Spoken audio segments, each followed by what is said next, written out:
तो सबसे पहले मैं आप सभी का अपने यूट्यूब चैनल पर बहुत बहुत स्वागत करता हूँ। तो आज की जो ये वीडियो होने वाली है, ये ओनली जीएस से संबंधित होने वाली है। वीडियो शुरू करने से पहले सबसे पहले मैं आपको कुछ अपने बारे में बता देना चाहता हूँ। तो मेरा नाम दीपांशु बंसल है और मैं दिल्ली पुलिस 2023-24 में सिलेक्टेड हूँ और मैं उत्तर प्रदेश से बिलोंग करता हूँ। तो अब वीडियो शुरू करते हैं। तो सबसे जब बच्चा किसी भी कंपटीशन की तैयारी करता है, कोई भी तैयारी करता है, तो वो मैथ भी कर लेता है, रीजनिंग भी कर लेता है, लेकिन सबसे ज़्यादा वो कहाँ फंसता है? जीएस में।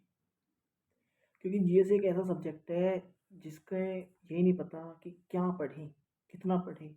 मन में ऐसे ऐसे सवाल आते हैं कि सवाल आते हैं, मेरे मन में भी आते थे कि मैं क्या पढ़ रहा हूँ, नहीं ये ठीक भी है या सिर फटने लगता है, सही नहीं है पढ़ना, ऐसे कुछ होता है। मेरे साथ बहुत हुआ था और मेरे नहीं, जीएस में सभी के साथ ऐसा होता है। क्योंकि जीएस का कोई हिसाब ही नहीं है कितनी याद करें, और जो आप पढ़ो इस बात की भी कोई गारंटी नहीं है कि वो आपको पेपर मिल जाए। तो इसी के लिए आज वीडियो होने वाली है। मैं आपको कुछ ऐसे पॉइंट बताऊंगा जिससे आपको जीएस पढ़ने में मज़ा भी आएगा और आप समझ भी पाओगे कि जीएस को हम किस तरह से कर सकते हैं। तो उसी के लिए मैंने वीडियो बनाई है कि जब मैंने जीएस की शुरुआत करी शुरू में, तो मैंने कई बुक पढ़ी और मेरे समझ में बिल्कुल भी नहीं आता था कि मैं किस बुक से पढूँ। कभी कभी लुसेंट उठा ली तो फिर अंकित भाटी की बुक येलो बुक पढ़ ली, कभी स्पीडी पढ़ने लगता था। मतलब थी मतलब मेरे समझ में ये नहीं आ रहा था कि मैं कौन सी बुक पढूँ। और सबसे जो मेन बात है ना, वो यही है कि आपको कोई एक बुक चूज़ ज़रूर करनी पड़ेगी। अगर आपने कोई भी बुक सिलेक्ट नहीं किया है ना, तो गड़बड़ी हो जाएगी बहुत। लेकिन मैं सबसे पहले आपको बता देना चाहता हूँ कि अगर आप बिल्कुल फ्रेश हो, अब तक आपने चेस नहीं पढ़ी है, बहुत कम पढ़ी है, या अभी 1-2 महीना आपको तैयारी में हुए हैं, तो आपके लिए मैं एक बेनिफिट की बात बताऊंगा बहुत ही। आप उसे करना और फिर देखना कि जिसमें सुधार हुआ है नहीं हुआ है। तो आपको सबसे पहले लूसेंट नहीं पढ़नी है, क्योंकि हर कोई सबसे पहले जो सिलेक्ट की बात आती है बुक की, वो लूसेंट की आती है। हर कोई टीचर कहता है कि लूसेंट पढ़ो, और है भी सच बात ये। लूसेंट से अच्छी कोई बुक है ही नहीं। लूसेंट में सब कुछ है। जो ये लूसेंट की बुक है, ये जीएस का तोड़ है। ठीक है, अगर जीएस आएगी तो इससे आएगी, और अगर इससे बाहर आ रही है ना, तो फिर वो किसी पे भी नहीं होगी।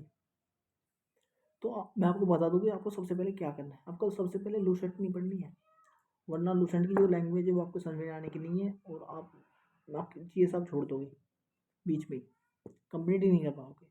तो आपको सबसे पहले कोई ऐसी बुक लेनी है जिसमें नॉर्मल हो, जिसे आपको पढ़ने में मज़ा भी आए, और आपका जीएस का जो बेसिक सी चीज़ है वो आपके सब क्लियर हो जाए। तो उसके लिए मैं आपको एक बुक बताना चाहूँगा, वो है रोजगार विद अंकित की। आप सबने नाम तो खैर सुना ही होगा उनका। तो उन्होंने की एक बुक है कि येलो बुक जीएस की। आप उस बुक को मंगा लीजिए और उस बुक को पढ़िए। जब आपकी वो बुक पूरी हो जाए, उसे आप पढ़ दो 3-4 बार, फिर आपको क्या करना है, फिर उसके बाद आपको लूसेंट बुक पढ़नी है। तो आपको लूसेंट बुक पढ़ने में भी मज़ा आएगा और आपके जीएस में भी सुधार होगा। और या फिर आप ऐसा कर सकते हैं, आप येलो बुक पढ़ने के बाद आप लूसेंट मत पढ़ना। तो मैंने तो स्पीडी बुक पढ़ी थी, कि मैंने स्पीडी पढ़ी है। मैंने पढ़ी तो सब है, लेकिन मैंने सबसे ज़्यादा जो बुक बाद में सिलेक्ट करी थी वो मैंने स्पीडी करी है, और मैंने स्पीडी ही पढ़ी है। उसके अलावा बाद में मैंने कोई और बुक नहीं पढ़ी। सोचा था, लेकिन मैं और कोई बुक पढ़ ही नहीं पाया, क्योंकि मुझे सबसे अच्छी स्पीडी लगती थी। और दिल्ली पुलिस में अगर देखा जाए तो, क्योंकि मैंने दिल्ली पुलिस का जब पेपर दिया था, तो हर एक सेट में जितने भी पेपर हुए हैं, 50 में से 30+ क्वेश्चन स्पीडी से आ रहे थे। तो वो बुक भी बहुत अच्छी है कि अगर आप पढ़ना चाहो तो, क्योंकि उस वो 1 लाइनर है। किसी को थ्योरी पढ़ना पसंद है तो आप थ्योरी के लिए तो मैं आपको बताना चाहूँगा लूसेंट बुक होगी।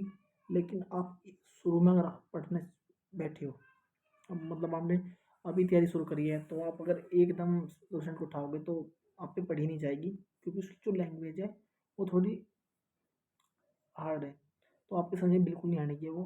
तो आपको सबसे पहले अंकित भट्ट की येलो बुक पढ़नी है, और जब आप उसको पढ़ लो उसके बाद फिर आपको लूसेंट पढ़नी है। तो उससे आपकी जीएस में बहुत ही इम्प्रूव होएगा, अच्छी हो जाएगी, और आपको जीएस पढ़ने में मज़ा भी आएगा। कि सबसे बात है कि सबसे पहली बात है कि जीएस याद होनी। जब आपको थोड़ी थोड़ी जीएस याद होने लगेगी ना, तो फिर आपको और मन करेगा कि मैं और अच्छे चीज़ करूँ अपनी। वो तभी होगा। अब अगर आप एकदम ही लूसेंट को उठा लोगे तो लूसेंट एकदम हार्ड लैंग्वेज की है। लूसेंट में सब कुछ डिटेल में भी दे रखा है, मोटा मोटा भी है। तो आप मोटा मोटा तो पढ़ोगे, आपको डिटेल में पढ़ना पड़ेगा। तो डिटेल वाला आपसे याद नहीं होने का है, आपको ऐसा लगेगा कि मैंने क्या पढ़ा है। तो इसीलिए बता रहा हूँ आपको, सबसे पहले बिल्कुल नॉर्मल सी बुक, वो येलो बुक है, उससे बढ़िया आपको बुक नहीं मिलेगी, आप उसे पढ़ना। ये तो हो गई जीके की बात। और इसमें करंट अफेयर भी आती है, तो करंट अफेयर के लिए मैं आपको, रेलवे की स्पीड बुक आती है एक, पूरी 1 साल की आती है, आप उसको मंगा लेना। उससे बाहर चीज़ करंट अफेयर में मतलब कुछ भी नहीं आएगा, आपकी करंट अफेयर बिल्कुल ही क्लियर हो जाएगी। और आपको मैं एक टीचर का नाम बता देता हूँ, मतलब ये एक चैनल है यूट्यूब पर, उत्कर्ष। उस पर एक कुमार गौरव सर पढ़ाते हैं करंट अफेयर डेली, सुबह 6-7 बजे उनकी क्लास आती है डेली। आप उस क्लास को डेली सुन लेना करंट अफेयर के लिए, और अपनी स्पीड की बुक पढ़ लेना करंट अफेयर की, आपकी करंट अफेयर कंप्लीट हो जाएगी। और उनकी क्लास को सिर्फ सुनना है, कुमार गौरव सर की को, कभी आप नोट करने लगो, नोट नहीं करना है, सिर्फ क्लास डेली सुनो बस किताब क्लास को, और स्पीड बुक से पढ़ाई करो, मतलब याद करो। तो आप ये मान लो आपकी चीज़ बहुत अच्छी हो जाएगी, इंप्रूव हो जाएगी। और ज़्यादा से ज़्यादा मॉक टेस्ट हो, क्योंकि कुछ क्वेश्चन ऐसे होते हैं आपने पढ़ा, फिर आपने मतलब आपने याद करा, लेकिन आपको कैसे पता है कि वो मेरे याद हो गया है। मतलब क्वेश्चन लगाओगे तो उससे आपको पता चलेगा कि हाँ मेरे याद है। तो आपको मॉक टेस्ट देने हैं। जब आप मॉक टेस्ट लगाओगे, जीएस के भी लगाओगे, तो जिसके आपने क्वेश्चन लगाया, आपने लगाया कि अकबर के पिता का क्या नाम था, अब आपने पढ़ा था हुमायूं है, तो आपने हुमायूं लगा दिया। अब बहुत से ऐसे होते हैं आपने पढ़ा तो हुमायूं, लेकिन आप कहेंगे मैंने अकबर पढ़ा था, हुमायूं पढ़ा था, जहांगीर पढ़ा, तो आप कन्फ्यूज हो जाओगे। मान लो आपने अकबर लगा दिया, और जब आपने देखा रिव्यू में, मतलब कि सबमिट कर दिया अपने मॉक टेस्ट, और आपने देखा आंसर में, तो उसमें तो हुमायूं आ रहा है और आपने अकबर लगाया है, तो आपको पता चल जाएगा कि आपने ही गलती करी है। तो अगली बार जब वो क्वेश्चन आएगा अकबर के पिता कौन है, तो आप उस क्वेश्चन को बिल्कुल भी गलत नहीं करोगे। ये फ़ायदा होता है मॉक टेस्ट का। मॉक टेस्ट भी लगाने हैं, जो मैंने आपको बताया है ये 2 चीज़ कर लेना शुरू में, येलो बुक अंकित भट्ट की।